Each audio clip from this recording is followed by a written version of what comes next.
다 늙은 나이에 무슨 재혼이에요? 망령 나셨어요? 장남 경수의 목소리가 식당 안을 얼어붙게 만들었습니다. 차갑고 날카로웠습니다. 마치 칼날 같았습니다. 나는 그 순간 숨이 멎는 것 같았습니다. 망령. 내 귓가에 그 단어가 맴돌았습니다.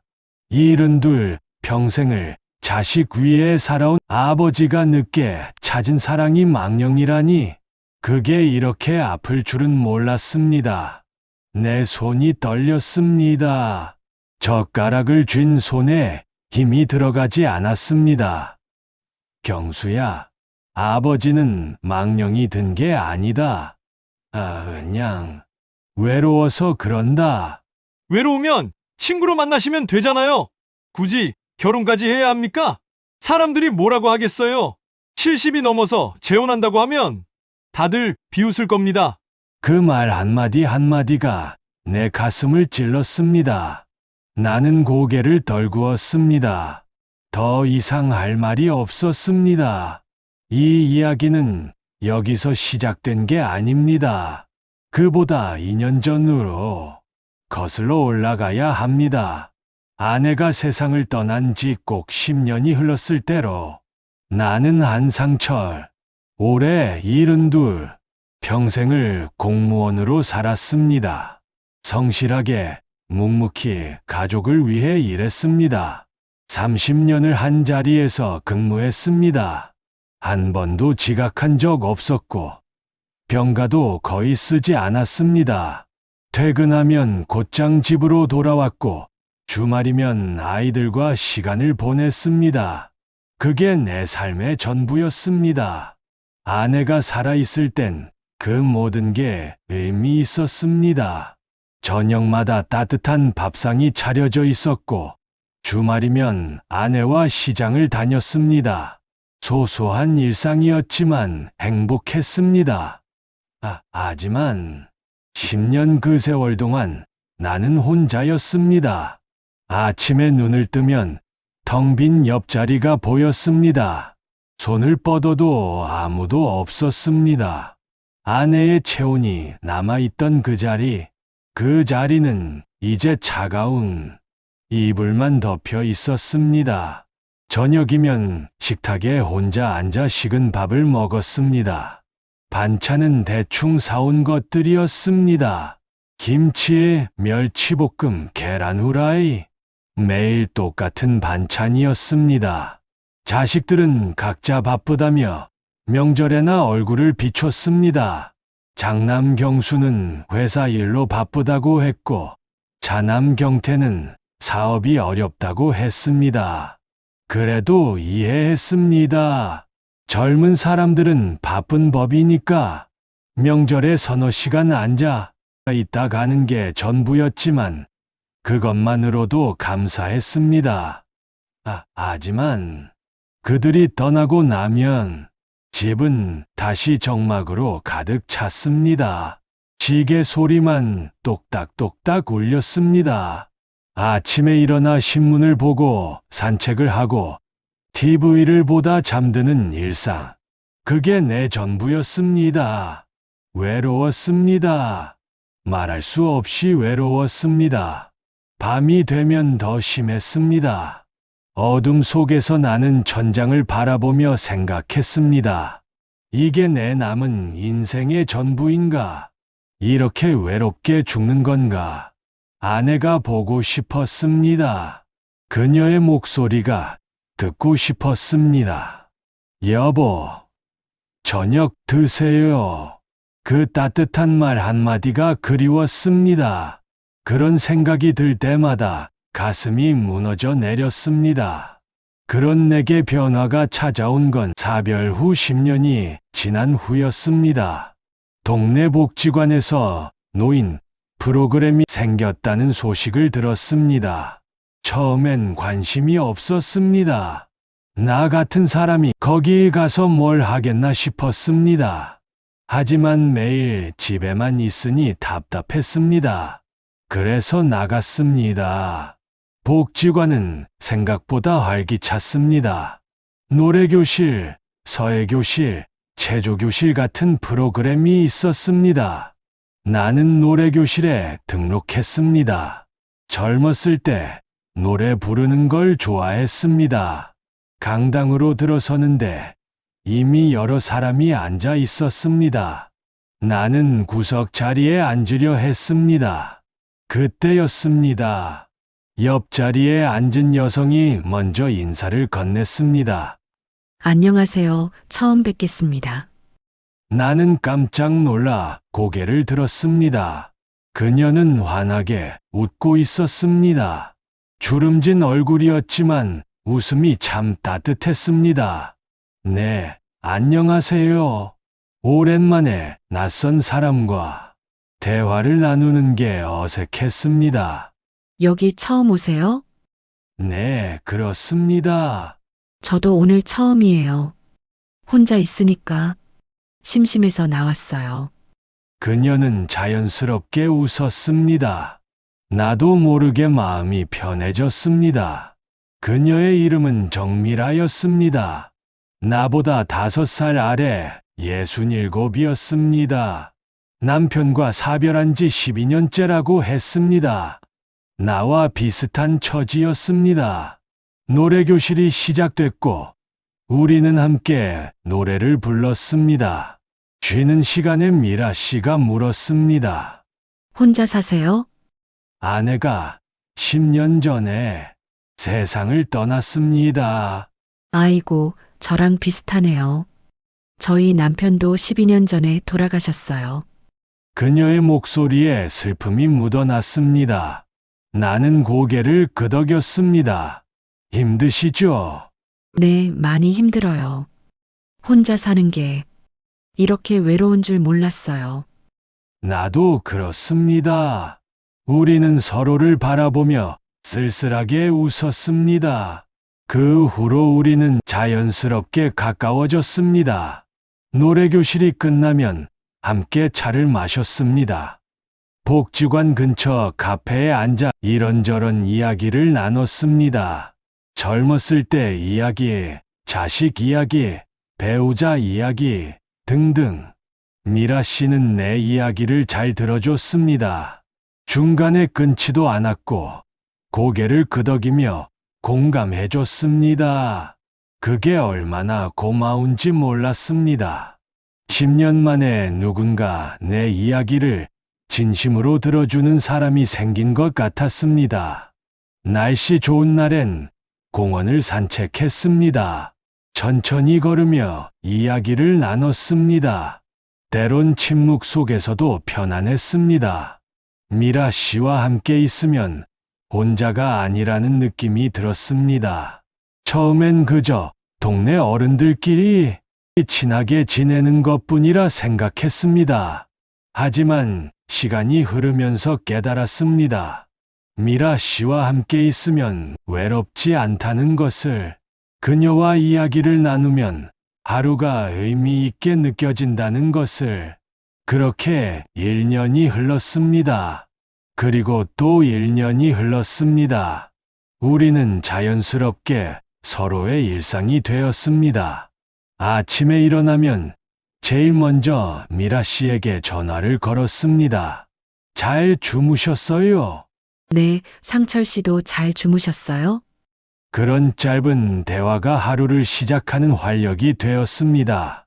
저녁엔 함께 저녁 식사를 했습니다.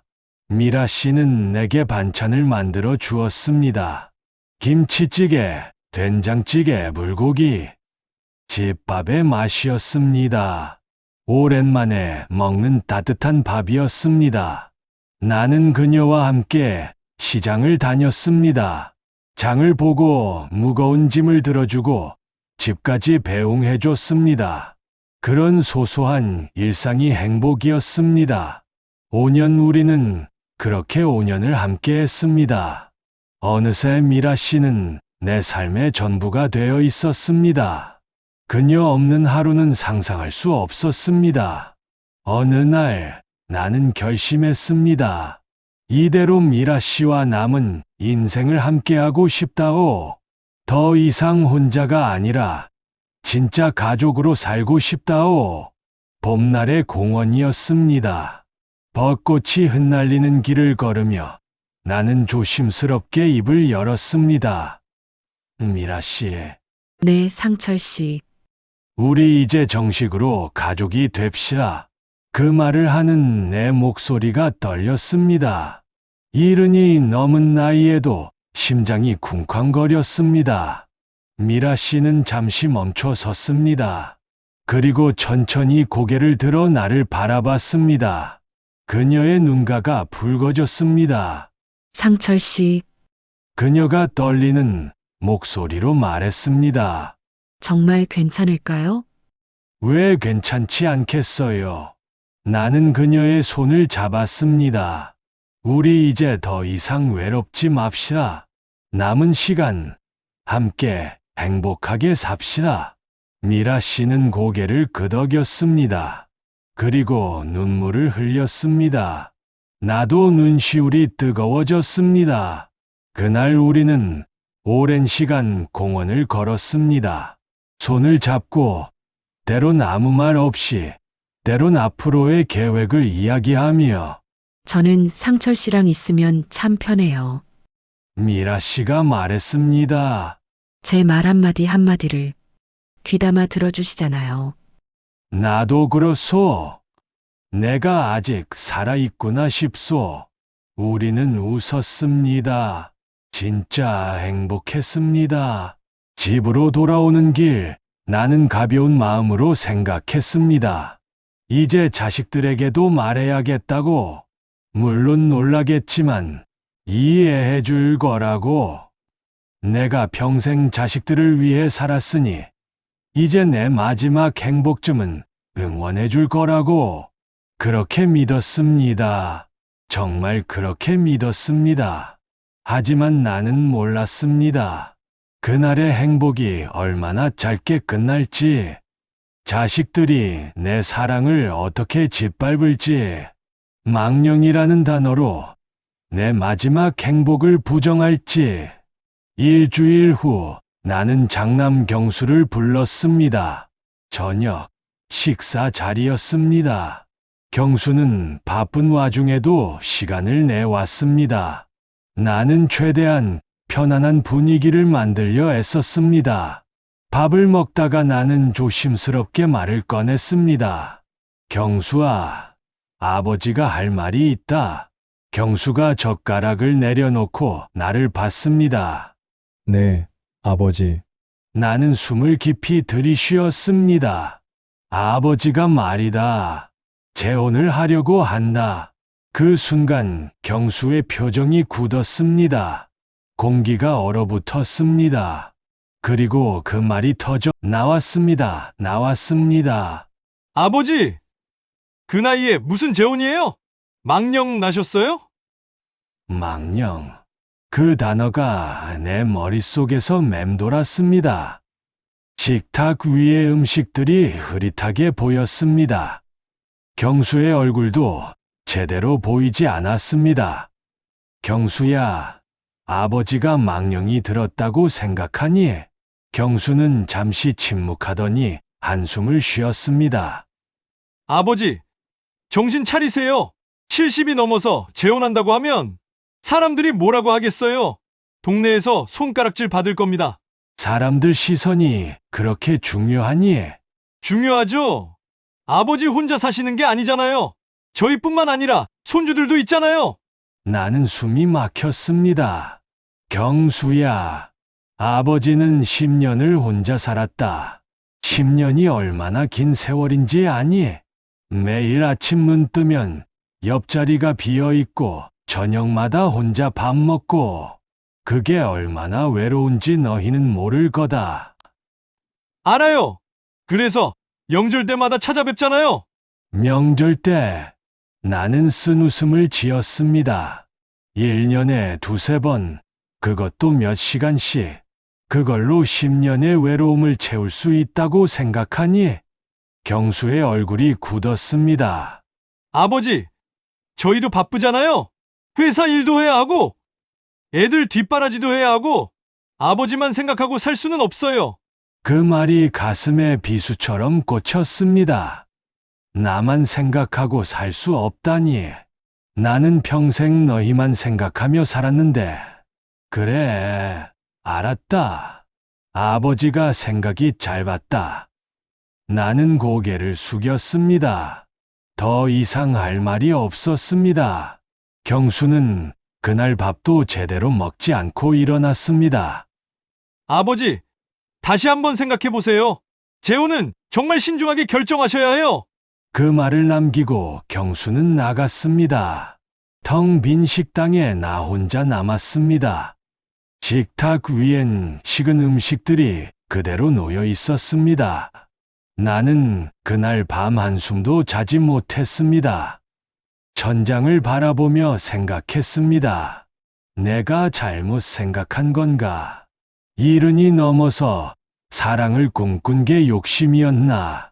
하지만 아무리 생각해도 이해할 수 없었습니다. 왜 내 행복이 자식들의 체면보다 못한 건지.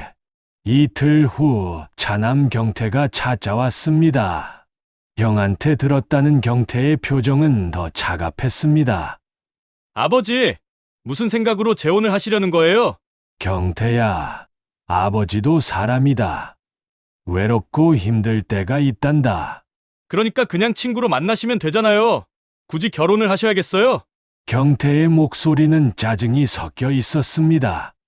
친구와 가족은 다르단다. 아버지는 남은 인생을 진짜 가족과 함께 살고 싶구나. 가족이요? 경태가 비웃듯 말했습니다. 저희는 가족이 아니에요. 아버지한테 저희가 뭡니까? 그 말에 나는 할 말을 잃었습니다. 물론 너희가 가족이지. 하지만 하지만 뭐예요? 경태가 목소리를 높였습니다. 저희는 아버지 외로울 때 친구도 못 되고 가족도 아니라는 거예요. 그러니까 그 여자한테 가시겠다는 거예요? 그게 아니라 그럼 뭐예요? 경태의 눈빛이 차가웠습니다. 아버지, 솔직히 말씀드릴게요. 저희 체면도 좀 생각하세요. 아버지가 재혼하시면 저희가 뭐라고 합니까? 효도도 제대로 안 해서 늙은 아버지 재혼시켰다고 손가락질 받을 겁니다.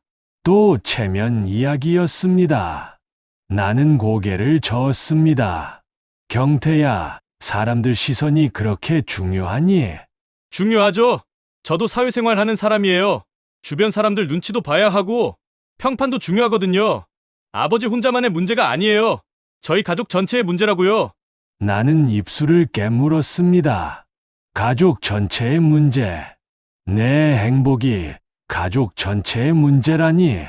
그럼 아버지, 행복은 중요하지 않니? 그게 아니라 경태가 말끝을 흐렸습니다. 밖에서만 만나세요. 집에는 절대 데려오지 마시고요. 그냥 친구처럼 가끔 만나서 차나 마시고 그러세요. 굳이 결혼까지 할 필요 없잖아요. 그 말에 나는 아무 대꾸도 하지 못했습니다. 밖에서만 만나라니, 숨어서 만나라는 말이었습니다. 마치 내가 잘못된 일을 하는 것처럼. 경태는 그날도 오래 앉아 있지 않았습니다. 아버지, 제발 다시 한번 생각해 보세요. 저희 입장도 좀 헤아려 주세요. 그리고는 서둘러 나갔습니다. 나는 또 혼자 남았습니다. 텅 빈 집 안에서 시계 소리만 들렸습니다. 똑딱 똑딱. 시간은 흘러가는데 내 마음은 제자리였습니다. 그날 밤 나는 미라 씨에게 전화를 걸었습니다. 손이 떨렸습니다. 전화기를 잡은 손에 힘이 들어가지 않았습니다. 미라 씨가 받았습니다. 여보세요, 상철 씨? 미라 씨, 내 목소리가 떨렸습니다. 미안하오. 왜요? 무슨 일 있으세요? 재혼이 어려울 것 같소. 전화 너머로 침묵이 흘렀습니다. 긴 침묵이었습니다. 자식들이 반대해서 내 목소리는 점점 작아졌습니다. 괜찮아요, 상철 씨. 미라 씨의 목소리도 떨렸습니다. 저도 예상했어요. 자식들이 좋아할 리 없죠. 미라 씨, 정말 미안하오. 아니에요. 상철 씨 잘못 아니에요. 그녀는 애써 밝은 목소리로 말했습니다. 하지만 나는 알았습니다. 그녀도 아프다는 것을, 실망했다는 것을. 그냥 지금처럼 지내요. 미라 씨가 말했습니다. 가끔 만나서 차 마시고 산책하고 그걸로도 충분해요. 충분하지 않소. 나는 고개를 저었습니다. 비록 전화 너머라 보이지 않았지만 미라 씨와 진짜 가족이 되고 싶소. 당신을 당당하게 내 사람이라고 소개하고 싶소. 숨어서 만나는 게 아니라 떳떳하게 함께 살고 싶단 말이오. 상철 씨, 미라 씨가 울먹이는 목소리로 말했습니다. 저도 그래요. 저도 상철 씨와 가족이 되고 싶어요. 하지만 어쩔 수 없잖아요. 자식들이 반대하는데 어떻게 해요? 나는 아무 말도 하지 못했습니다. 그저 전화기를 꽉 쥐고 있을 뿐이었습니다. 그날 이후 우리의 관계는 달라졌습니다. 예전처럼 자주 만나지 못했습니다. 전화도 뜸해졌습니다. 만나도 어색했습니다. 예전처럼 편하게 웃을 수 없었습니다. 우리 사이에 보이지 않는 벽이 생긴 것 같았습니다. 미라 씨는 내 눈치를 봤고, 나는 미라 씨에게 미안했습니다. 공원을 산책할 때도 예전처럼 손을 잡지 못했습니다. 혹시 아는 사람이 볼까봐, 혹시 자식들 귀에 들어갈까봐. 그렇게 우리는 조금씩 멀어져 갔습니다. 한 달이 지나고 2달이 지났습니다. 어느 날 미라 씨가 말했습니다. 상철 씨, 우리 이제 그만 만나는 게 어때요? 뭐라고요? 나는 깜짝 놀랐습니다. 이렇게 어색하게 만나느니 차라리 깔끔하게 정리하는 게 나을 것 같아요. 상철 씨도 힘들고 저도 힘들어요. 아니요, 미라 씨. 그럴 순 없소. 나는 그녀의 손을 잡았습니다. 내가 방법을 찾아보겠소. 조금만 기다려 주시오. 미라 씨는 고개를 저었습니다. 방법이 있겠어요? 자식들이 반대하는데 우리 나이에 자식 뜻 거역하고 결혼할 수도 없잖아요. 그 말이 가슴을 찔렀습니다. 자식 뜻 거역하고 결혼할 수 없다니. 이른이 넘은 나이에도 자식 눈치를 봐야 하는 현실이 비참했습니다. 미라 씨는 그날 먼저 일어났습니다. 상철 씨, 그동안 고마웠어요. 덕분에 외롭지 않았어요. 미라 씨. 나는 그녀를 불렀지만 그녀는 돌아보지 않았습니다. 그렇게 그녀는 멀어져 갔습니다. 나는 벤치에 앉아 그녀의 뒷모습을 바라봤습니다. 봄바람이 불었습니다. 벚꽃잎이 흩날렸습니다. 그 벚꽃잎이 눈물처럼 보였습니다. 집으로 돌아오는 길이 너무 멀게 느껴졌습니다. 한 걸음 한 걸음이 무거웠습니다. 집에 도착해 문을 열었습니다. 텅 빈 집이었습니다. 불을 켜도 여전히 어두웠습니다. 나는 소파에 주저앉았습니다. 그리고 울었습니다. 72 노인이 소파에 앉아 소리 없이 울었습니다. 내 마지막 행복이 무너지는 소리가 들렸습니다. 시계 소리만 똑딱똑딱 울렸습니다. 그날 밤 나는 깨달았습니다. 내 인생에서 내 선택은 없다는 것을, 이른이 넘어서도 자식 눈치를 봐야 한다는 것을, 내 행복보다 자식들의 체면이 더 중요하다는 것을. 그렇게 나는 또다시 혼자가 되었습니다. 10년 전처럼, 아니, 10년 전보다 더 외로웠습니다. 행복을 맛봤다가 잃어버린 사람의 외로움은 더 컸습니다. 시간이 흘렀습니다. 계절이 바뀌었습니다. 봄이 가고 여름이 왔고, 가을이 지나 겨울이 왔습니다. 나는 다시 예전의 일상으로 돌아갔습니다. 아침에 일어나 신문을 보고 산책을 하고 TV를 보다 잠드는 일상. 하지만 예전과 달랐습니다. 공원을 걸을 때마다 미라 씨가 생각났습니다. 복지관 앞을 지날 때마다 그녀의 웃는 얼굴이 떠올랐습니다. 그리고 자식들에 대한 서운함이 커졌습니다. 명절에 찾아와도 예전처럼 반갑지 않았습니다. 그들의 웃는 얼굴을 보면 속이 쓰렸습니다.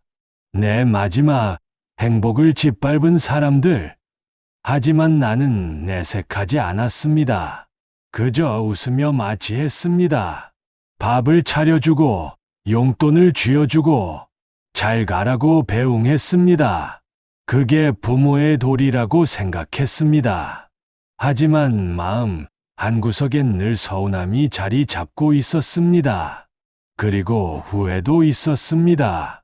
그때 조금 더 강하게 주장할 걸.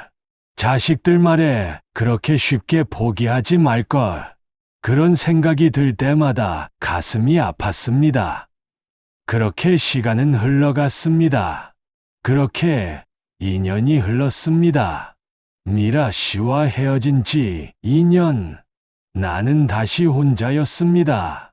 아침에 눈을 뜨면 텅 빈 집. 저녁이면 식은 밥. 그게 내 일상이었습니다. 어느 날 장남 경수에게서 전화가 왔습니다. 아버지, 저 다음 주에 뵈러 갈게요. 갑작스러운 전화였습니다. 명절도 아닌데 찾아온다니 의아했습니다. 그래, 언제든 오너라. 나는 반가운 마음으로 대답했습니다. 그래도 아들이 찾아온다니 기뻤습니다. 일주일 후 경수가 찾아왔습니다. 35, 한창 나이였습니다. 하지만 표정이 밝지 않았습니다. 어딘가 불안해 보였습니다. 경수야, 무슨 일 있니? 아버지, 사실은 경수가 말끝을 흐렸습니다. 그리고 조심스럽게 입을 열었습니다. 결혼하려고요. 결혼. 나는 깜짝 놀랐습니다. 35세, 이제 결혼한다는 게 늦은 감이 있었지만 그래도 반가웠습니다. 그래, 축하한다. 좋은 사람 만났구나. 네, 괜찮은 사람이에요. 경수가 어색하게 웃었습니다. 그런데 아버지, 왜 그러니? 신혼집이 문제예요. 경수의 목소리가 작아졌습니다. 요즘 집값이 너무 올랐거든요. 서울은 아예 엄두도 못 내고 경기도 외곽이라도 구해야 하는데 전세도 구하기 힘들고요. 그 말에 나는 고개를 끄덕였습니다. 요즘 젊은 사람들 집 구하기 힘들다는 건 알고 있었습니다. 그래서 아버지한테 부탁드리려고요. 신혼집 좀 마련해 주실 수 있으세요? 경수의 목소리엔 기대가 섞여 있었습니다. 당연하다는 듯한 말투였습니다. 나는 잠시 침묵했습니다. 내게 남은 재산을 생각했습니다. 서울에 있는 이 아파트. 40년 전에 샀던 집이었습니다. 아내와 함께 살았던 집, 자식들이 자랐던 집, 추억이 가득한 집이었습니다. 그 집을 팔면 경기도 외곽의 작은 집 2채 정도는 살 수 있을 것입니다. 그러면 나는 어디서 살아야 할까? 고민에 휩싸여 며칠째 잠을 설치던 어느 날, 차남 경태에게서도 전화가 왔습니다. 아버지, 저도 결혼하려고요. 너도? 나는 놀랐습니다. 경태의 목소리가 들떠 있었습니다. 33이었습니다. 그래, 축하한다. 그런데 아버지, 경태도 경수처럼 말끝을 흐렸습니다.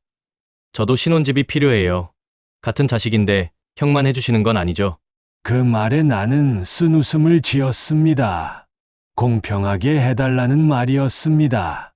당연하다는 듯한 말투였습니다. 알았다. 나는 그렇게 대답했습니다. 그날 밤 나는 집 안을 둘러봤습니다. 40년을 산 집이었습니다. 거실, 안방, 작은 방, 부엌, 모든 공간에 추억이 배어 있었습니다. 아내와 함께 아침을 먹던 식탁, 자식들이 뛰어놀던 거실, 아내가 마지막 숨을 거둔 안방, 모든 게 아까웠습니다. 하지만 달리 방법이 없었습니다. 이 집을 팔아야 두 아들에게 집을 사줄 수 있었습니다. 나는 한숨을 쉬었습니다. 그리고 부동산에 연락했습니다. 집을 내놓겠다고. 2달 후 집이 팔렸습니다. 서울 집값이 많이 올라 있었습니다. 경수와 경태에게 그 돈을 나누어 주었습니다. 각각 경기도 외곽의 아파트는 충분히 매매할 수 있는 돈이었습니다. 두 아들은 기뻐했습니다. 아버지, 정말 감사합니다. 경수가 고개를 숙였습니다. 저도 정말 감사합니다. 경태도 눈시울을 붉혔습니다. 그 모습을 보며 나는 생각했습니다. 잘한 일이라고. 자식들이 행복하면 그걸로 됐다고. 하지만 문제는 그 다음이었습니다. 집을 팔고 2채를 사주고 나니 내게 남은 돈이 얼마 없었습니다. 원룸 보증금 정도가 전부였습니다. 나는 집을 구해야 했습니다. 부동산을 돌아다녔습니다. 혼자 사는 노인에게 집을 내주는 곳이 많지 않았습니다. 겨우 찾은 곳이 역 근처 낡은 원룸이었습니다. 보증금 500, 월세 40. 그게 내가 살 곳이었습니다. 계약하는 날 부동산 중개인이 물었습니다. 아드님들은 뭐 하세요? 회사 다닙니다. 그럼 왜 이런 데 사세요? 아드님들이 모시면 되잖아요. 나는 대답하지 못했습니다. 그저 씁쓸하게 웃을 뿐이었습니다. 이사하는 날 경수와 경태에게 연락했습니다. 아버지 이사하는데 와서 좀 도와줄 수 있니? 경수가 먼저 대답했습니다. 아버지, 죄송한데 저 오늘 회사 일이 있어서요. 이사 업체 부르세요. 돈 드릴게요. 경태도 마찬가지였습니다. 저도 오늘 약속이 있어서요. 비용은 제가 부담할게요. 나는 고개를 끄덕였습니다. 그래, 괜찮다. 하지만 괜찮지 않았습니다. 가슴이 먹먹했습니다. 서울집을 팔아 신혼집을 사줬는데 이사는 도와주지 않는 자식들. 나는 혼자 짐을 쌌습니다. 평생 모은 물건들을 정리했습니다. 아내의 사진, 옛날 앨범, 자식들 어렸을 때 장난감. 하나하나 손에 쥐면 추억이 떠올랐습니다. 눈시울이 뜨거워졌습니다. 버려야 할 것들이 너무 많았습니다. 원룸엔 다 들어갈 수 없었습니다. 아내가 아끼던 장롱도 버려야 했습니다. 식탁도, 소파도, 책장도 모두 버렸습니다. 이사 업체 직원들이 왔습니다. 그들은 빠르게 짐을 옮겼습니다. 나는 텅 빈 집을 둘러봤습니다. 40년을 살았던 집이었습니다. 아내와 함께 살았던 집, 자식들이 찾아왔던 집. 이제 떠나야 했습니다. 문을 닫는 순간 눈물이 났습니다. 원룸은 좁았습니다. 세 평남집, 방 하나에 화장실 하나, 작은 부엌이 전부였습니다. 짐을 풀며 한숨이 나왔습니다. 이게 내 말년의 보금자리구나. 벽지는 누렇게 발해 있었고 바닥엔 곰팡이 자국이 있었습니다. 창문 밖으론 다른 건물 벽만 보였습니다. 햇빛도 잘 들지 않았습니다. 나는 바닥에 앉았습니다. 그리고 주위를 둘러봤습니다. 평생을 성실하게 살았는데 이게 끝인가? 그런 생각이 들었습니다. 40평 아파트에서 3평 원룸으로. 이게 자식을 위해 희생한 아버지의 말로인가. 저녁이 되었습니다. 작은 전기밥솥에 밥을 했습니다. 반찬은 편의점에서 산 김치 한 통이 전부였습니다. 나는 혼자 밥을 먹었습니다. 라면을 끓여 먹었습니다. 좁은 방 안에서 혼자 후루룩 소리를 내며. 그때 문득 미라 씨가 생각났습니다. 미라 씨와 함께 먹던 따뜻한 밥, 그녀가 만들어주던 김치찌개, 넓은 식탁에 앉아 이야기 나누던 저녁 시간, 그게 그리웠습니다. 만약 그때 자식들 말을 듣지 않고 미라 씨와 결혼했다면 지금 이렇게 혼자 원룸에서 라면을 먹고 있지는 않았을 것입니다. 후회가 밀려왔습니다. 왜 그때 더 강하게 주장하지 못했을까? 왜 자식들 눈치를 봤을까? 그런 생각이 들수록 가슴이 아팠습니다. 며칠 후 경수에게 전화를 걸었습니다.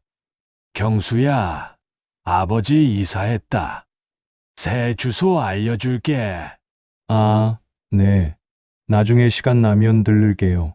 경수의 대답은 무성의했습니다. 경태에게도 연락했습니다. 알았어요. 아버지, 경태도 마찬가지였습니다. 시간이 흘렀습니다. 한 달이 지나고 2달이 지났습니다. 하지만 아들들은 찾아오지 않았습니다. 전화도 오지 않았습니다. 나는 혼자였습니다. 매일 아침 눈을 뜨면 좁은 방이 보였습니다. 저녁이면 혼자 라면을 끓여 먹었습니다. 가끔 슈퍼에 가면 주인 아주머니가 물었습니다. 아드님들은 안 오세요? 바빠서 그래요. 나는 그렇게 대답했습니다. 하지만 아주머니의 눈빛에서 동정이 보였습니다. 그게 더 서러웠습니다. 밤이 되면 천장을 바라보며 생각했습니다.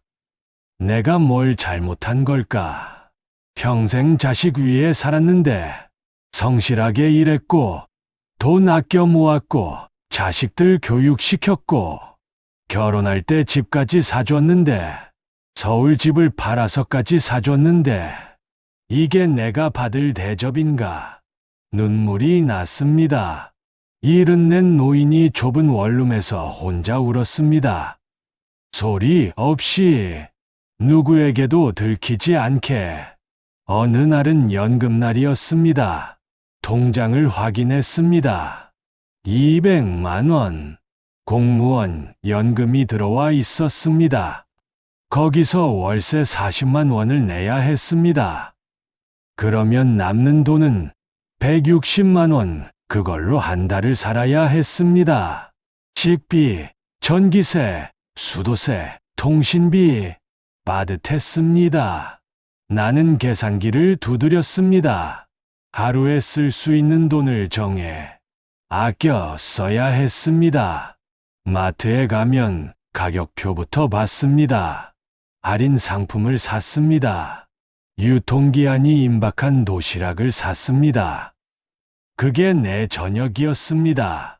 그렇게 또 시간이 흘렀습니다. 계절이 바뀌었습니다. 봄이 왔고, 여름이 왔고, 가을이 왔습니다.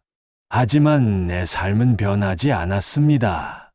여전히 혼자였고, 여전히 외로웠고, 여전히 좁은 방에 갇혀 있었습니다. 어느 날 복지관 앞을 지나게 되었습니다. 발걸음이 멈췄습니다. 그곳에서 미라 씨를 만났던 기억이 떠올랐습니다. 혹시 그녀가 아직도 거기 다니고 있을까? 궁금했습니다. 하지만 들어갈 용기가 나지 않았습니다. 무슨 얼굴로 그녀를 만나겠습니까? 이렇게 초라해진 모습으로 원룸에 사는 늙은이가 되어서 나는 고개를 돌렸습니다. 그리고 원룸으로 돌아왔습니다. 집에 도착하니 허기가 졌습니다. 냉장고를 열었습니다. 김치와 계란이 전부였습니다. 라면을 끓였습니다. 계란을 하나 넣었습니다. 그게 내 저녁이었습니다. 먹으면서 생각했습니다. 이게 서울집을 팔아 아들 둘에게 집을 사준 아버지의 식사구나.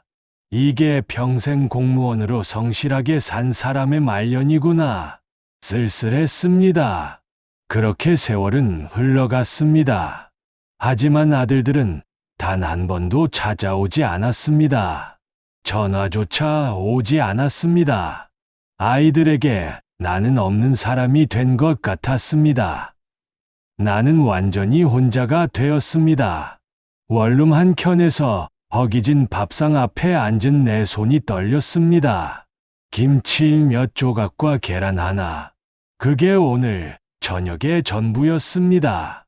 젓가락을 들어 올리는 것조차 힘겨웠습니다. 몸이 무거웠습니다. 기운이 없었습니다. 며칠 전부터 기침이 나왔습니다. 가래도 끓었습니다. 하지만 병원에 갈 엄두가 나지 않았습니다. 진료비가 부담스러웠습니다. 연금으로 겨우 생활하는데 병원비까지 쓸 여유가 없었습니다. 그냥 참으면 나아지겠지. 그렇게 생각했습니다. 하지만 상태는 점점 나빠졌습니다. 기침은 더 심해졌고 열이 올랐습니다. 밤이면 식은땀에 젖었겠습니다. 이불을 적셨습니다. 숨쉬기가 힘들었습니다. 가슴이 답답했습니다. 어느 날 아침 일어날 수가 없었습니다. 몸을 일으키려 해도 힘이 들어가지 않았습니다. 머리가 빙 돌았습니다. 지하가 흐려졌습니다. 나는 바닥에 쓰러졌습니다. 의식이 희미해졌습니다. 얼마나 시간이 흘렀을까? 문 두드리는 소리가 들렸습니다. 어르신 집에 계세요? 슈퍼 주인 아주머니의 목소리였습니다. 며칠째 안 보이셔서 걱정됐어요. 문이 열렸습니다. 아주머니가 비명을 질렀습니다. 아이고 어르신, 그 후로는 기억이 없습니다. 눈을 떴을 때 나는 병원에 있었습니다. 하얀 천장이 보였습니다. 코에는 산소호흡기가 꽂혀 있었습니다. 발에는 인거 바늘이 박혀 있었습니다. 간호사가 다가왔습니다. 일어나셨어요? 여기가 어디입니까? 병원이에요. 폐렴이 심해서 응급실로 오셨어요. 폐렴. 그 말에 머리가 멍해졌습니다. 연락되는 보호자분 있으세요? 나는 잠시 망설였습니다. 그리고 경수의 번호를 불러줬습니다. 간호사가 전화를 걸었습니다. 여보세요? 환자분 아드님이신가요? 아버님이 폐렴으로 입원하셨는데요.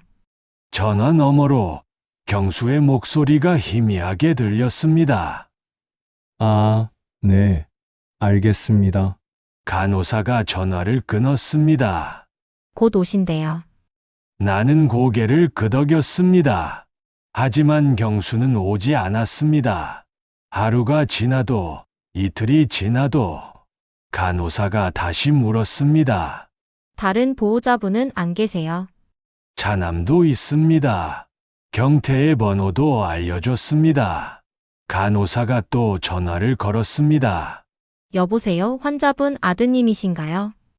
아버님이 입원하셔서 병원으로 방문해 주세요. 경태의 목소리도 들렸습니다. 일 정리되는 대로 가겠습니다. 하지만 경태도 오지 않았습니다. 며느리들 모두 직장을 빠질 수 없다며 형식적인 안부 문자만 보내왔습니다. 나는 혼자였습니다. 병실 창밖으로 노을이 졌습니다. 다른 병실에선 가족들의 웃음소리가 들렸습니다. 병문안 온 자식들, 손주들, 환자를 둘러싸고 이야기를 나누는 소리. 나는 그 소리를 들으며 눈물을 흘렸습니다. 서울 집을 팔아 신혼집을 사준 아들들. 그 아들들은 아버지가 폐렴으로 쓰러져도 병문안조차 오지 않았습니다. 일주일이 지났습니다. 상태가 조금 나아졌습니다. 의사가 말했습니다. 많이 위험하셨어요. 조금만 늦었으면 큰일 날 뻔했습니다. 앞으로 건강 관리 잘하셔야 해요. 제대로 식사하시고요. 나는 고개를 끄덕였습니다. 퇴원하는 날 간호사가 물었습니다. 보호자분이 모시러 오시나요? 혼자 갈 수 있습니다. 나는 그렇게 대답했습니다. 간호사의 눈빛에 연민이 어렸습니다. 조심히 가세요. 나는 천천히 병원을 나왔습니다. 다리에 힘이 없었습니다. 비틀거렸습니다. 택시를 타고 원룸으로 돌아왔습니다. 문을 열자 곰팡이 냄새가 났습니다. 일주일 동안 비워둔 방은 더 음침했습니다. 나는 침대에 누웠습니다. 그리고 천장을 바라봤습니다. 이렇게 죽는구나. 그런 생각이 들었습니다. 혼자 원룸에서 아무도 모르게 퇴원한 날 경수에게서 전화가 왔습니다. 오랜만이었습니다. 아버지, 저예요. 경수야.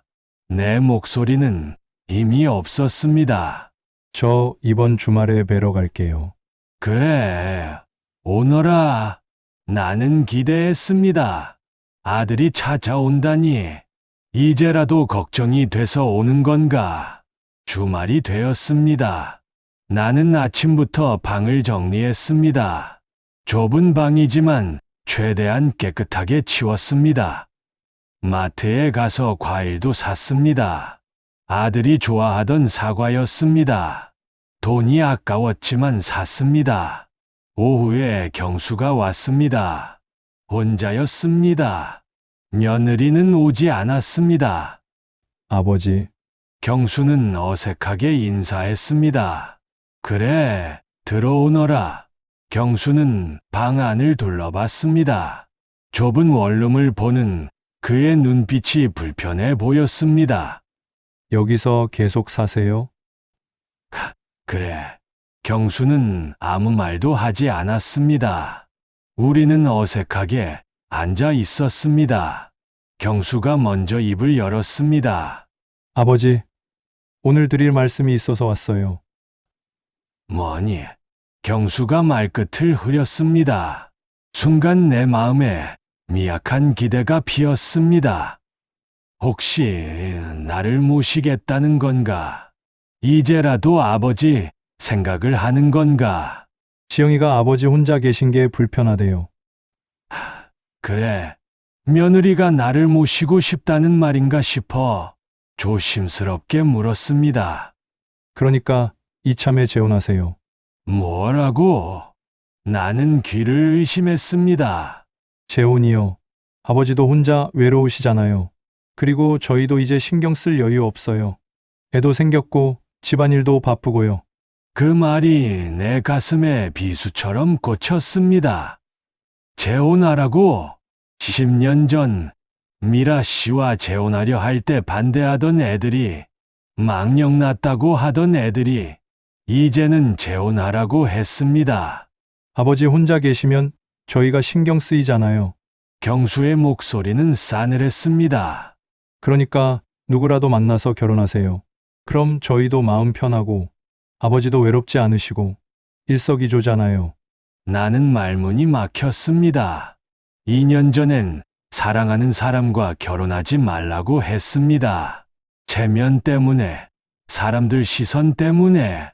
그래서 나는 미라 씨와 헤어졌습니다. 행복을 포기했습니다. 그런데 이제는 재혼하라고 합니다. 자기들이 신경 쓰기 싫으니까, 짐이 되니까. 경수야, 내 목소리가 떨렸습니다. 2년 전에 아버지가 재혼하려 할 때 너희가 뭐라고 했니? 그건 경수가 말을 흐렸습니다. 망령 났다고 했지. 사람들이 비웃을 거라고 했지. 그래서 아버지는 포기했다. 사랑하는 사람을 보냈다. 아버지, 그때랑 지금은 달라요. 뭐가 다르니? 그때는 아버지가 아직 젊으셨잖아요. 젊었다고. 나는 허탈하게 웃었습니다.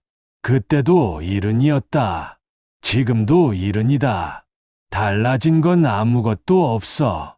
달라진 게 있다면 너희 마음뿐이지. 경수의 얼굴이 굳었습니다. 아버지, 화내지 마세요. 저희도 아버지 생각해서 하는 말이에요. 내 생각. 나는 목소리를 높였습니다. 10년 전엔 내 행복을 막았고, 지금은 짐이 되니까 재혼하라고. 그게 내 생각이니. 아버지, 경수도 목소리를 높였습니다. 그럼 어쩌라고요? 저희가 아버지 모시고 살까요? 저희도 애 키우고 직장 다니고 바쁘다고요. 아버지 혼자 이렇게 사시는 것보다 재혼하시는 게 나을 것 같아서 하는 말이에요. 나는 경수를 바라봤습니다. 내 아들이 맞나 싶었습니다. 서울 집을 팔아 신혼집을 사준 아들. 폐렴으로 쓰러져도 병문 안조차 오지 않은 아들. 이제는 재혼하라고 등 떠미는 아들. 경수야. 내 목소리는 차갑게 가라앉았습니다. 너희에게 아버지는 뭐니? 경수는 대답하지 못했습니다. 집 사줄 때만 아버지냐? 아버지, 그게 아니라 그럼 뭐니? 나는 경수를 똑바로 쳐다봤습니다. 2년 전엔 체면 때문에 재혼하지 말라더니 이제는 귀찮으니까 재혼하라고? 너희에게 아버지는 그저 편할 때만 필요한 존재냐? 경수는 입술을 깨물었습니다. 아무 말도 하지 못했습니다. 그냥 가거라. 내가 말했습니다. 아버지, 가라고 했다. 나는 고개를 돌렸습니다. 경수는 잠시 망설이다가 일어났습니다. 그럼 다음에 또 올게요.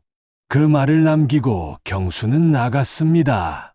문이 닫혔습니다. 나는 혼자 남았습니다. 텅 빈 원룸에서 테이블 위엔 경수를 위해 산 사과가 놓여 있었습니다.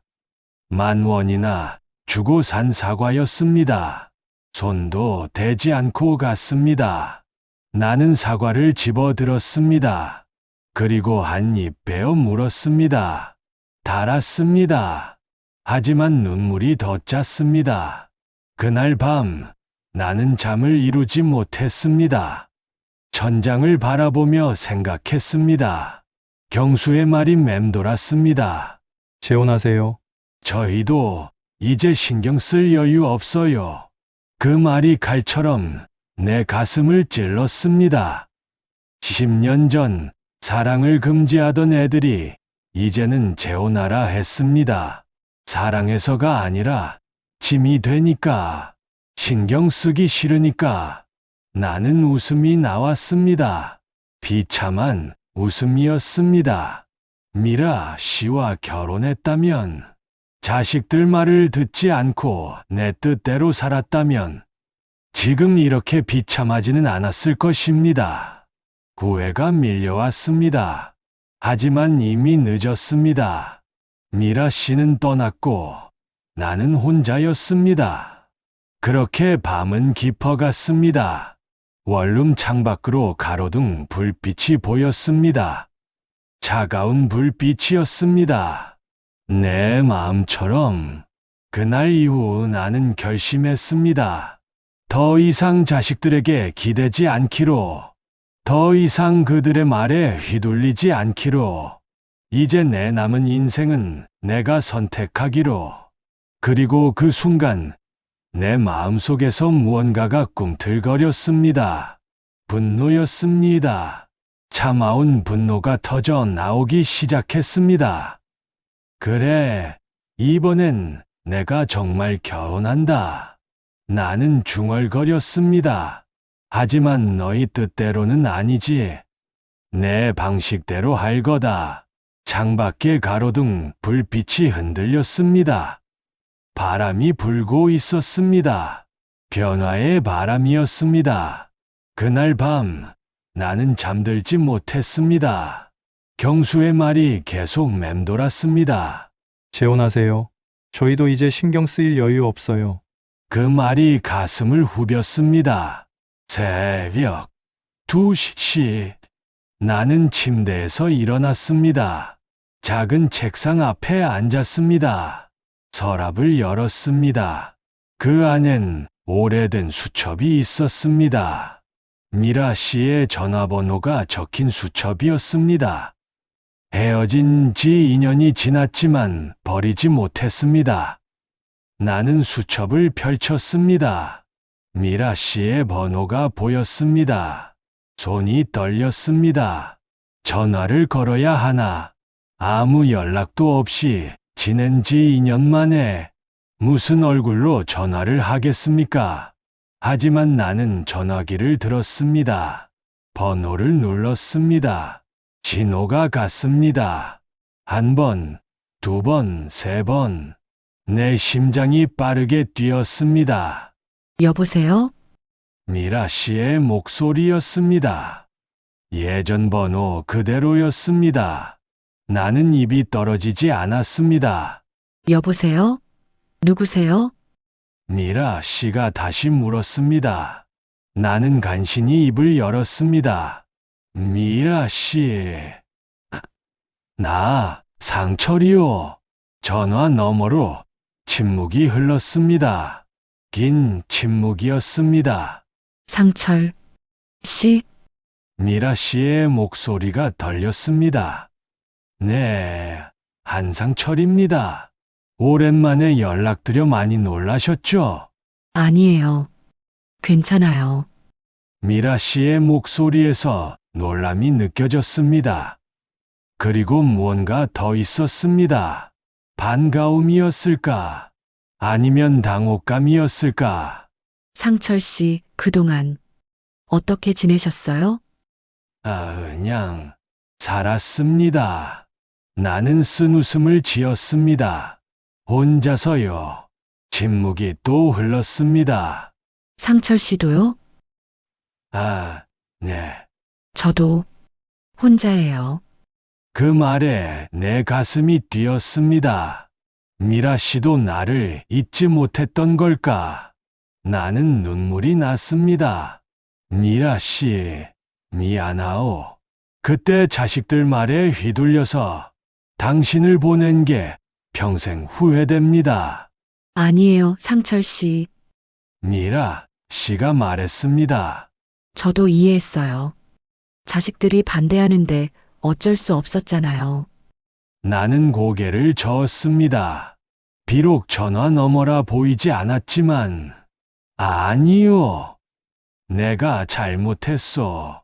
더 강하게 주장했어야 했는데, 당신과 함께하겠다고 밀어붙였어야 했는데, 상철 씨, 미라 씨의 목소리가 흔들렸습니다. 지금 어디 사세요? 원룸에 삽니다. 원룸이요? 네. 서울 집을 팔았습니다. 아들들에게 신혼집을 사주느라. 그래서 지금은 작은 원룸에 혼자 삽니다. 전화 너머로 한숨 소리가 들렸습니다. 아이고, 상철 씨, 괜찮습니다. 나는 애써 밝게 말했습니다. 혼자 살기엔 원룸이면 충분하오. 그런데 미라 씨는요? 저는 예전 집에 그대로 살아요. 작지만 혼자 살기엔 괜찮아요. 우리는 잠시 침묵했습니다. 전화선 너머로 서로의 숨소리만 들렸습니다. 상철 씨, 미라 씨가 조심스럽게 물었습니다. 오늘 왜 전화하셨어요? 나는 망설였습니다. 무슨 말을 해야 할까? 그냥 목소리가 듣고 싶었습니다. 나는 솔직하게 말했습니다. 당신 목소리를 들으면 조금은 덜 외로울 것 같았습니다. 미라 씨가 흐느끼는 소리가 들렸습니다.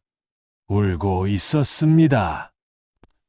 미라 씨, 저도 상철 씨 목소리 듣고 싶었어요. 그동안 얼마나 보고 싶었는지 몰라요. 그 말에 내 눈물이 쏟아졌습니다. 우리는 인연을 헛되이 보냈습니다. 함께 할 수 있었던 시간을. 미라 씨, 지금이라도 늦지 않았소. 뭐가요? 우리 다시 시작할 수 있을까요? 전화 너머로 침묵이 흘렀습니다. 긴 침묵이었습니다. 상철 씨, 미라 씨가 떨리는 목소리로 말했습니다. 정말 괜찮을까요? 자식들은 어떻게 하시려고요? 자식들은 신경 쓰지 않겠소. 나는 단호하게 말했습니다. 2년 전엔 아들 눈치를 봤지만 이제는 아니요. 내 남은 인생은 내가 선택하겠소. 그런데 미라 씨, 이 늙은이가 가진 게 없소. 서울 집도 팔았고 지금은 원룸에 삽니다. 연금으로 겨우 생활하는 형편이요. 그래도 괜찮겠소. 상철 씨, 미라 씨의 목소리가 확고했습니다. 괜찮아요. 당신 아무것도 없어도 돼요. 같이 아껴서 잘 살아요. 그 말에 나는 더 이상 참을 수 없었습니다. 목이 메었습니다. 눈물이 주르륵 흘렀습니다. 75 노인이 원룸에서 전화기를 붙잡고 울었습니다. 미라 씨, 고마워요. 정말 고마워요. 늦었지만 남은 인생 함께 행복하게 살아요. 네, 상철 씨, 미라 씨도 울고 있었습니다. 함께 살아요. 우리 이제 외롭지 말아요. 전화를 끊은 후에도 나는 한참을 그 자리에 앉아 있었습니다. 가슴이 벅찼습니다. 10년 만에 다시 찾은 희망이었습니다. 창밖으로 동이 트고 있었습니다. 새벽 6시였습니다. 새로운 하루가 시작되고 있었습니다. 아니, 새로운 인생이 시작되고 있었습니다. 나는 일어나 창문을 열었습니다. 차가운 새벽 공기가 들어왔습니다. 하지만 더 이상 춥지 않았습니다. 가슴이 따뜻했습니다. 미라 씨, 나는 중얼거렸습니다. 기다려 주셔서 고마워요. 그날 오후 나는 미라 씨를 만났습니다. 우리가 처음 만났던 복지관 앞에 서였습니다. 멀리서 미라 씨가 보였습니다. 세월이 흘렀지만 여전히 따뜻한 미소였습니다. 상철 씨, 미라 씨가 손을 흔들었습니다. 나는 그녀에게 다가갔습니다. 눈빛은 여전히 반짝였습니다. 오랜만입니다. 나는 어색하게 인사했습니다. 네, 정말 오랜만이에요. 미라 씨가 웃었습니다. 우리는 공원으로 갔습니다. 2년 전 함께 걷던 그 공원이었습니다. 벤치에 앉았습니다. 한참을 아무 말도 하지 못했습니다. 상철 씨, 미라 씨가 먼저 입을 열었습니다. 이번엔 정말 함께 할 수 있을까요? 나는 그녀의 손을 잡았습니다. 그렇소. 이번엔 절대 놓지 않겠소. 무슨 일이 있어도 당신과 함께 하겠소. 미라 씨는 눈시울을 붉혔습니다. 고마워요, 상철 씨. 그날 우리는 오래 이야기를 나눴습니다. 지난 2년간의 이야기들, 외로웠던 시간들을, 그리고 앞으로의 계획을. 해가 저물었습니다. 노을이 아름다웠습니다. 미라 씨와 나란히 앉아 노을을 바라보며 생각했습니다. 이제 시작이구나. 진짜 내 인생이 이제 시작되는구나. 며칠 후 나는 경수와 경태를 불렀습니다. 전화로 말했습니다. 할 말이 있으니 원룸으로 오너라. 두 아들은 의아해했습니다. 아버지, 무슨 일이세요? 와보면 안다. 나는 짧게 대답했습니다. 이틀 후 두 아들이 함께 왔습니다. 좁은 원룸에 셋이 앉으니 더 비좁았습니다. 경수와 경태는 불편한 표정이었습니다. 아버지, 무슨 일로 부르셨어요? 경수가 물었습니다. 나는 차분하게 말했습니다. 아버지 재혼한다. 두 아들의 눈이 커졌습니다. 재혼이요? 경태가 되물었습니다. 그래, 너희가 원하던 거 아니니?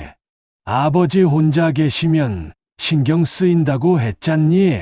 경수가 당황한 표정으로 말했습니다. 그건 그렇지만 누구랑요?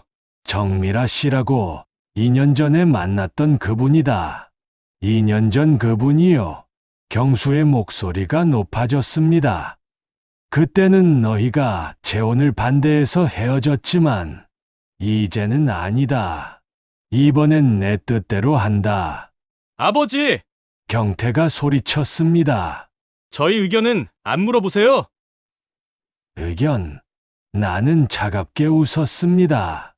2년 전엔 너희 의견을 물었다. 그래서 행복을 포기했지. 이제는 안 묻는다. 통보다. 두 아들은 할 말을 잃었습니다. 다음 주에 결혼식 올린다. 작게, 조촐하게 할 거다. 너희가 오든 안 오든 상관없다. 경수와 경태는 어색하게 일어났습니다. 아버지, 정말 이러실 거예요? 경수가 물었습니다. 그래. 두 아들은 아무 말 없이 나갔습니다. 문이 닫히는 소리가 크게 들렸습니다. 나는 혼자 남았습니다. 하지만 외롭지 않았습니다. 마음이 후련했습니다. 다음 주 나와 미라 씨는 조촐한 결혼식을 올렸습니다. 구청 혼인신고만 하는 간단한 식이었습니다. 증인은 복지관 친구들이었습니다.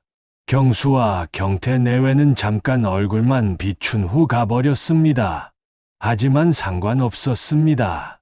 미라 씨가 내 손을 잡았습니다. 우리 이제 진짜 가족이에요. 나는 그녀의 손을 꼭 잡았습니다. 고마워요. 미라 씨. 아니, 이제 여보라고 불러야겠네요. 미라 씨가 웃었습니다. 그 웃음이 참 따뜻했습니다. 구청을 나오며 나는 생각했습니다. 이게 진짜 가족이구나. 서류 한 장으로 이루어지는 게 아니라 마음으로 이루어지는 게 가족이구나. 결혼식 후 나는 원룸 짐을 쌌습니다. 미라 씨 집으로 이사 가기 위해서였습니다. 짐이 많지 않았습니다. 옷가지 몇 벌, 이불, 그릇 몇 개. 그게 전부였습니다. 서랍을 정리하다가 오래된 상자가 나왔습니다. 아내가 남긴 물건들이 담긴 상자였습니다. 오래전 서울 집에서 가져온 것이었습니다. 상자를 열었습니다. 아내의 사진, 편지, 낡은 수첩, 하나하나 들여다보며 추억에 잠겼습니다. 그때였습니다. 상자 밑에서 통장 하나가 나왔습니다. 낡은 통장이었습니다. 표지가 발에 있었습니다. 나는 통장을 펼쳤습니다. 그리고 눈이 커졌습니다. 잔액이 2억 원이었습니다. 2억 원. 나는 다시 확인했습니다. 틀림없었습니다. 2억 원이 찍혀 있었습니다. 입출금 내역을 봤습니다. 15년 전부터 조금씩 입금된 돈이었습니다. 5만 원, 10만 원, 20만 원. 작은 돈들이 차곡차곡 쌓여 있었습니다. 마지막 입금은 아내가 돌아가기 한 달 전이었습니다. 10만 원. 그때 아내는 암 투병 중이었습니다. 병원비가 많이 들었습니다. 하지만 아내는 그 와중에도 돈을 모았습니다. 10만 원씩. 자기 병원비도 아끼면서 나는 가슴이 먹먹했습니다. 통장을 꼭 쥐고 눈물을 흘렸습니다. 여보, 나는 중얼거렸습니다. 당신이 이렇게까지. 아내는 알뜰살뜰 돈을 모았습니다. 장을 볼 때도 할인 상품만 샀습니다. 옷도 10년씩 입었습니다. 외식도 거의 하지 않았습니다. 자기 병원비도 아껴가며 모은 돈, 그게 2억 원이었습니다. 나는 통장을 가슴에 안았습니다. 여보, 미안해요. 당신이 이렇게 힘들게 모은 돈인 줄 몰랐어요. 눈물이 멈추지 않았습니다. 상자를 더 뒤지다가 서류 봉투가 나왔습니다. 보험 증서였습니다. 펼쳐보니 생명보험 증서였습니다. 아내 명의였습니다. 사망보험금 수익자란을 봤습니다. 거기엔 내 이름이 적혀 있었습니다. 한상철. 나는 보험회사에 전화를 걸었습니다. 여보세요. 보험금 청구하려고 하는데요. 상담원이 친절하게 안내했습니다. 서류를 준비해서 방문하시면 됩니다. 2주일 후 나는 보험금을 받았습니다. 4억 원이었습니다. 통장에 찍힌 4억 원을 보며 나는 또 울었습니다. 아내가 남긴 돈 2억 원의 보험금 4억 원, 총 6억 원이었습니다. 여보, 나는 하늘을 올려다봤습니다. 당신이 이렇게 큰 선물을 남겼구려. 고마워요. 정말 고마워요. 그날 나는 미라 씨에게 말했습니다. 여보, 아내가 돈을 남겨줬어. 많이요. 미라 씨는 놀란 표정이었습니다. 얼마나요?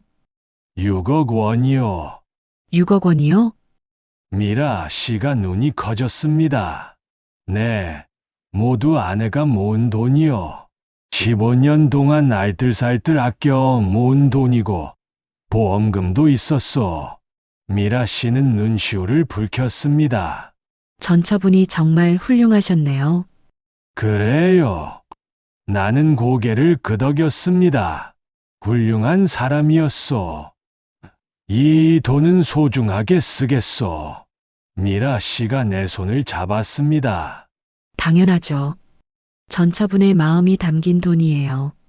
며칠 후 나는 원룸을 정리했습니다. 그리고 미라 씨 집으로 이사했습니다. 미라 씨 집은 작았지만 따뜻했습니다. 2층 작은 빌라였습니다. 방 2개에 거실, 부엌, 원룸보다 훨씬 넓었습니다. 햇빛도 잘 들었습니다. 짐을 풀며 미라 씨가 말했습니다. 나는 주위를 둘러봤습니다. 거실엔 작은 소파가 있었습니다. 식탁엔 꽃병이 놓여 있었습니다. 부엌에선 구수한 된장찌개 냄새가 났습니다. 집 같았습니다. 진짜 집 같았습니다. 원룸에선 느낄 수 없던 따뜻함이 있었습니다. 저녁 식사 시간이었습니다. 미라 씨가 밥상을 차렸습니다. 된장찌개, 김치, 나물, 생선구이, 정성스러운 반찬들이었습니다. 자, 드세요. 미라 씨가 웃으며 말했습니다. 나는 숟가락을 들었습니다. 된장찌개를 한 숟가락 떴습니다. 구수했습니다. 맛있었습니다. 10년 만에 먹는 집밥이었습니다. 눈물이 날 것 같았습니다. 맛있어. 나는 미라 씨를 보며 말했습니다. 정말 맛있어. 미라 씨가 환하게 웃었습니다. 많이 드세요. 앞으로 매일 해드릴게요. 그날 밤 나는 침대에 누워 천장을 바라봤습니다. 옆에선 미라 씨가 자고 있었습니다. 잔잔한 숨소리가 들렸습니다. 나는 미소 지었습니다. 행복했습니다. 10년 만에 느끼는 행복이었습니다. 아니, 어쩌면 평생 처음 느끼는 행복인지도 몰랐습니다. 아내와 살 때도 좋았지만 이건 달랐습니다. 내가 선택한 삶이었습니다. 자식들 눈치 보지 않고, 누구에게 허락받지 않고, 오로지 내 의지로 선택한 삶이었습니다. 그게 이렇게 행복한 줄 몰랐습니다. 창밖으로 달빛이 들어왔습니다. 부드러운 빛이었습니다. 나는 눈을 감았습니다. 그리고 속으로 중얼거렸습니다. 여보, 고마워요. 당신이 남긴 돈 덕분에 나는 이제 행복하게 살 수 있게 됐소. 당신 마음 헛되이 하지 않을게요. 미라 씨와 잘 살겠소. 바람이 불었습니다. 창문 틈으로 시원한 바람이 들어왔습니다. 마치 아내가 대답하는 것 같았습니다. 나는 편안하게 잠들었습니다. 10년 만에 처음으로 악몽 없이, 후회 없이, 그렇게 나의 새로운 삶이 시작되었습니다. 진짜 가족과 함께하는 삶이, 그리고 그 삶은 따뜻했습니다. 미라 씨와 신혼생활을 시작한 지 한 달이 지났습니다. 어느 날 나는 법무사 사무실을 찾았습니다. 유언장을 작성하기 위해서였습니다. 미라 씨는 몰랐습니다. 혼자 조용히 다녀왔습니다. 법무사가 물었습니다.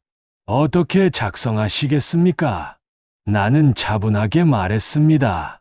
내가 죽으면 연금 수급권, 생명보험금, 예금 통장, 모든 재산을 아내 정미라에게 주겠습니다.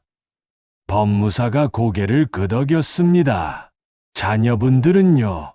아이들에게는 이미 충분히 해줬습니다.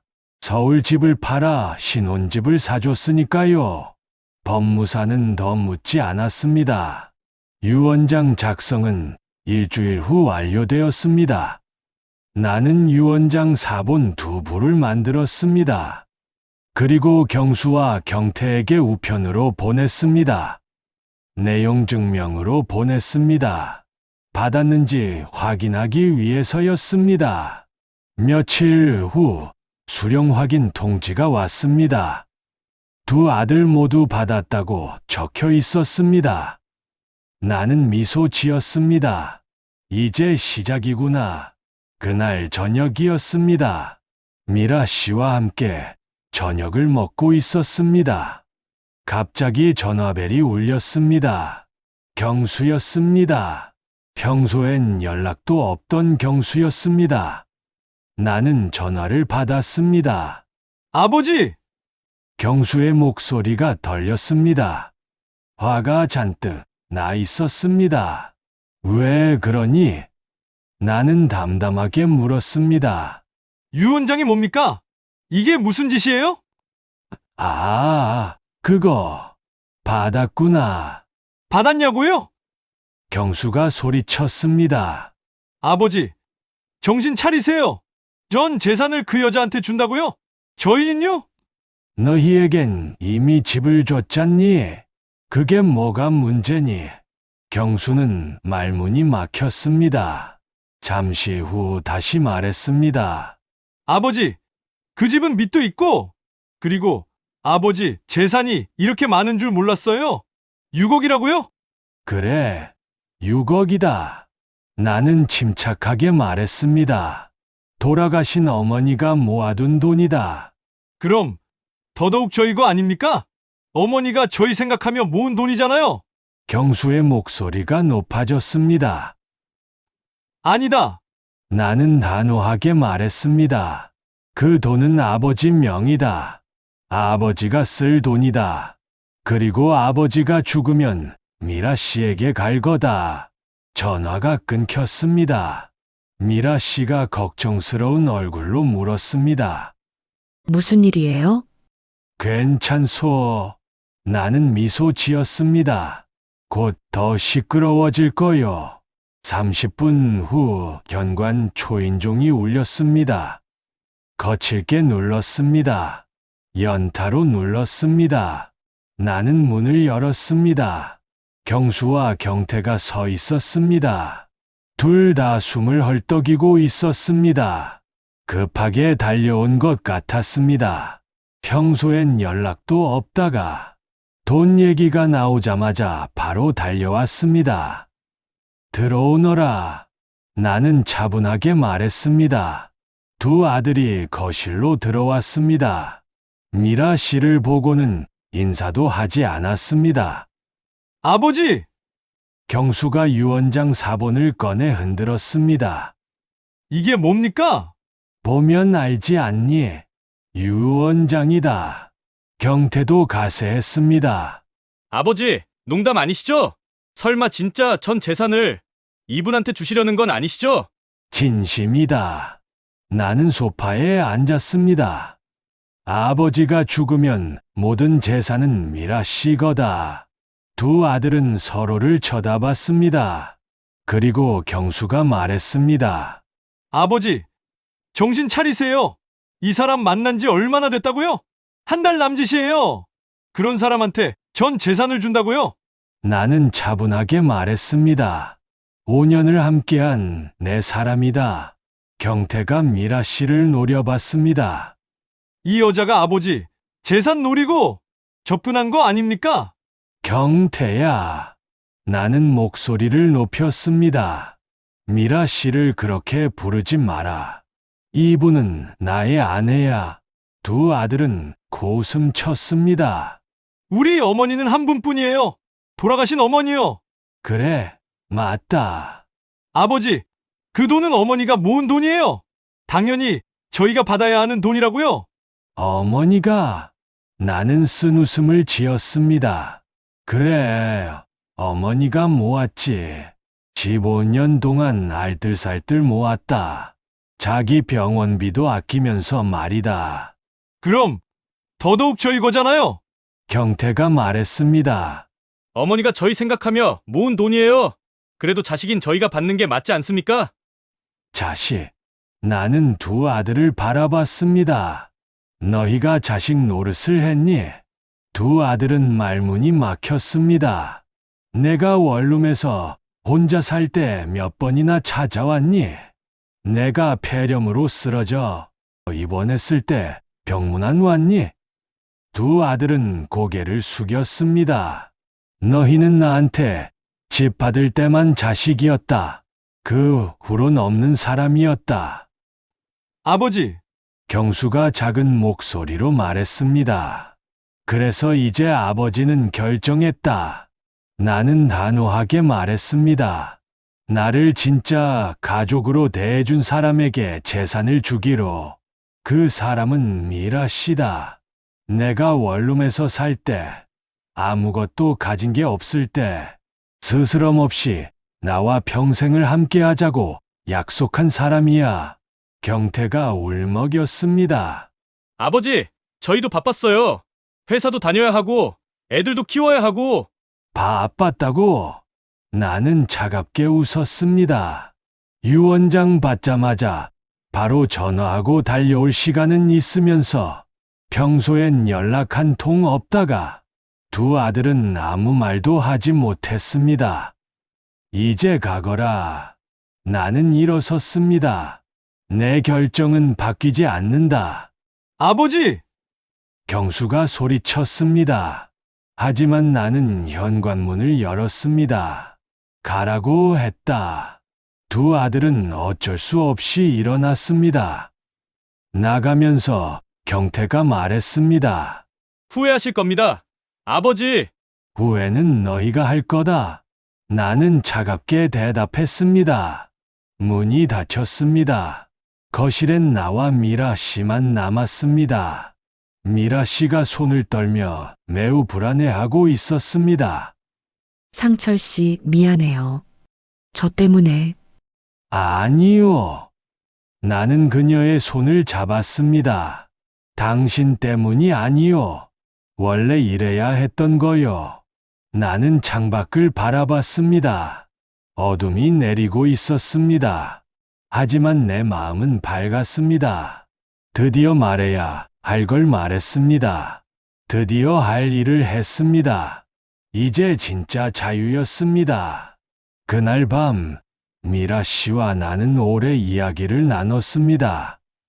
앞으로 어떻게 살 것인가에 대해서였습니다. 상철 씨, 우리 뭔가 의미 있는 일 해봐요. 미라 씨가 말했습니다. 그냥 돈만 쓰며 사는 게 아니라요. 나는 고개를 끄덕였습니다. 무슨 생각이 있소? 미라 씨의 눈이 반짝였습니다. 식당 어때요? 작은 식당을 해보는 거예요. 식당, 네, 제가 요리를 좀 해요. 젊었을 때 식당에서 일한 적도 있거든요. 상철 씨는 홀 보시고 저는 주방 맡고요. 나는 미라 씨를 바라봤습니다. 그녀의 얼굴엔 열정이 넘쳤습니다. 좋소. 나는 웃었습니다. 해봅시다. 우리 둘이서 다음 날부터 우리는 준비를 시작했습니다. 식당 자리를 알아봤습니다. 미라 씨 집 근처 상가 건물에 작은 가게가 나왔습니다. 지부보 평남지. 크지 않았지만 우리에겐 충분했습니다. 보증금을 내고 계약했습니다. 그리고 인테리어를 시작했습니다. 화려하게 꾸미지 않았습니다. 깨끗하고 아늑하게 만들었습니다. 나무 테이블 6개를 놓았습니다. 벽엔 따뜻한 조명을 달았습니다. 주방 기구도 샀습니다. 냉장고, 가스레인지, 조리도구. 미라 씨는 신이 나서 이것저것 골랐습니다. 이건 국 끓일 때 필요하고요. 이건 나물 무칠 때 쓰고요. 그녀의 모습이 참 생기 있어 보였습니다. 한 달 후 식당이 완성되었습니다. 간판을 달았습니다. 부부 밥상. 미라 씨가 지은 이름이었습니다. 예쁘지 않아요? 미라 씨가 물었습니다. 예쁘. 나는 간판을 올려다보며 말했습니다. 정말 예쁘오. 개업일이었습니다. 아침 일찍 일어나 준비를 시작했습니다. 미라 씨는 주방에서 분주히 움직였습니다. 김치찌개를 끓이고 된장찌개를 끓이고 나물을 무치고 생선을 구웠습니다. 나는 홀을 정리했습니다. 테이블을 닦고 물컵을 놓고 수저를 정렬했습니다. 오전 11시 문을 열었습니다. 첫 손님이 들어왔습니다. 동네 아주머니였습니다. 어머, 여기 새로 생긴 거예요? 네, 오늘 개업했습니다. 편하게 드세요. 미라 씨가 환하게 웃으며 맞이했습니다. 메뉴는 단순했습니다.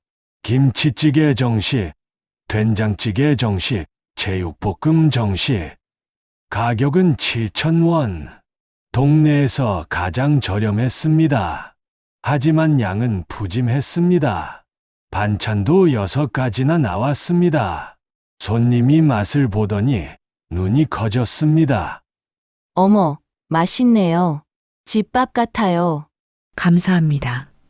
미라 씨가 기뻐했습니다. 소문이 퍼졌습니다. 부부밥상 가봤어. 진짜 맛있더라. 가격도 싸고 반찬도 많고 거기 사장님들 참 친절하시더라는 이야기가 들려왔습니다. 일주일 후엔 손님이 줄을 섰습니다. 점심시간엔 자리가 없을 정도였습니다. 미라 씨는 주방에서 쉴 틈 없이 일했습니다. 나는 홀을 돌며 손님들을 챙겼습니다. 반찬 더 필요하시면 말씀하세요. 손님들은 고마워했습니다. 사장님, 여기 정말 좋네요. 매일 올게요. 감사합니다. 나는 허리를 숙여 인사했습니다. 한 달이 지났습니다. 장사가 정말 잘 됐습니다. 하루 매출이 100만 원을 넘었습니다. 재료비와 임대료를 빼도 남았습니다. 하지만 우리는 돈을 모으지 않았습니다. 다른 곳에 썼습니다. 어느 날 미라 씨가 말했습니다. 상철 씨, 우리 노인분들한테 저렴한 가격으로 따뜻한 식사를 대접하는 게 어때요? 얼마나? 1,000원만 받아요. 그럼 적자 아니요? 괜찮아요. 미라 씨가 웃었습니다. 우리도 노인이잖아요. 혼자 사시는 노인분들 많던데 그분들 도와드려요. 나는 미라 씨를 바라봤습니다. 참 따뜻한 사람이었습니다. 좋소. 나는 고개를 끄덕였습니다. 그렇게 합시다. 다음 날 우리는 공지를 붙였습니다. 70세 이상 어르신 1,000원 백반. 오전 11시부터 오후 1시까지 하루 15명 한정. 소문이 퍼졌습니다. 혼자 사는 노인들이 찾아왔습니다. 할머니 한 분이 들어오셨습니다. 허리가 굽어 있었습니다. 어서 오세요. 미라 씨가 자리를 안내했습니다. 1,000원 백반 주세요. 할머니가 작은 목소리로 말했습니다. 네, 잠시만 기다리세요. 미라 씨는 주방으로 갔습니다. 그리고 푸짐하게 담았습니다. 밥, 국, 반찬 6가지. 일반 손님과 똑같았습니다. 아니, 오히려 더 많았습니다. 할머니가 밥상을 보고 눈물을 글썽였습니다. 아이고, 이렇게 많이 주시면 어떡해요? 천천히 드세요. 미라 씨가 할머니 옆에 앉았습니다. 혼자 사세요? 네, 남편 돌아가신 지 10년 됐어요. 자식들은 다 멀리 있고요. 할머니의 목소리가 떨렸습니다. 제 얘기 같았습니다. 우리도 그랬어요. 나는 할머니에게 말했습니다. 외로우시죠? 네, 외로워요. 할머니는 밥을 먹으며 울었습니다. 맛있어요. 정말 맛있어요. 집밥 같아요. 우리도 눈시울이 뜨거워졌습니다. 그날부터 매일 노인들이 찾아왔습니다. 혼자 사는 할아버지, 할머니들, 거동이 불편한 어르신들, 우리는 그분들을 정성껏 모셨습니다. 1,000원을 받았지만 정성은 10,000원짜리였습니다. 한 달이 지나고 2달이 지났습니다. 식당은 더 유명해졌습니다. 신문에도 나왔습니다. 따뜻한 부부의 선행, 노인들에게 1,000원 백반 제공. 기자가 취재를 왔습니다. 왜 이런 일을 하시나요? 기자가 물었습니다. 미라 씨가 대답했습니다. 우리도 외로웠던 적이 있어요. 혼자 사는 게 얼마나 힘든지 알아요. 그래서 돕고 싶었어요. 나도 말을 보탰습니다. 늙으면 자식한테 의지하기 힘듭니다. 그럴 때 따뜻한 밥 한 끼가 큰 힘이 되죠. 우리가 그 역할을 하고 싶었습니다. 기사가 나간 후 손님이 더 늘었습니다. 젊은 사람들도 찾아왔습니다. 응원하러 왔어요. 좋은 일 하시네요. 감사합니다. 우리는 허리 숙여 인사했습니다. 어느 날이었습니다. 낯익은 사람들이 식당 앞에 섰습니다. 경수와 경태였습니다. 며느리들도 함께였습니다. 손주들도 데리고 왔습니다. 그들은 유리창 너머로 안을 들여다봤습니다. 나와 미라 씨가 노인들을 정성껏 모시는 모습을, 웃으며 밥을 나르는 모습을, 행복해하는 모습을. 경수의 눈가가 붉어졌습니다. 경태는 고개를 숙였습니다. 하지만 그들은 들어오지 않았습니다. 그냥 서서 바라만 봤습니다. 한참을 서 있다가 돌아섰습니다. 나는 그 모습을 봤습니다. 하지만 부르지 않았습니다. 이제는 그들이 선택할 차례였습니다. 진짜 자식이 될 것인가? 아니면 그냥 멀어질 것인가? 그건 그 아이들의 몫이었습니다. 저녁이 되었습니다. 손님들이 모두 떠나고 문을 닫았습니다. 미라 씨와 나는 테이블에 앉았습니다. 피곤했지만 행복했습니다. 오늘도 수고했소. 나는 미라 씨의 손을 잡았습니다. 당신도요. 미라 씨가 웃었습니다. 우리 잘하고 있는 거 맞죠? 맞소. 나는 고개를 끄덕였습니다. 아주 잘하고 있어. 창밖으로 노을이 졌습니다. 아름다운 노을이었습니다. 주황빛이 식당 안을 물들였습니다. 미라 씨의 얼굴도 내 얼굴도 주황빛으로 물들었습니다. 따뜻했습니다. 상철 씨, 아, 응. 행복해요. 나도요. 나는 미라 씨를 바라보며 말했습니다. 정말 행복하오. 우리는 손을 꼭 잡았습니다. 그리고 노을을 바라봤습니다. 그 순간 나는 깨달았습니다. 이게 진짜 행복이구나. 누군가를 사랑하고 누군가에게 도움을 주고 함께 웃고 함께 살아가는 것. 그게 진짜 행복이구나. 자식들이 인정해주지 않아도 괜찮았습니다. 재산을 물려주지 않아도 괜찮았습니다. 내 선택으로 이룬 이 삶이 너무 소중했습니다. 바람이 불었습니다. 창문 틈으로 시원한 바람이 들어왔습니다. 벚꽃 향기가 났습니다. 봄이었습니다. 새로운 시작의 계절이었습니다. 그리고 나의 세상도 봄처럼 따뜻했습니다. 간판 불이 켜졌습니다. 부부 밥상. 그 글자가 어둠 속에서 빛났습니다. 희망처럼, 사랑처럼. 우리는 웃었습니다. 그리고 서로를 꼭 안았습니다. 이제 진짜 행복하구나. 내 마음속으로 중얼거렸습니다.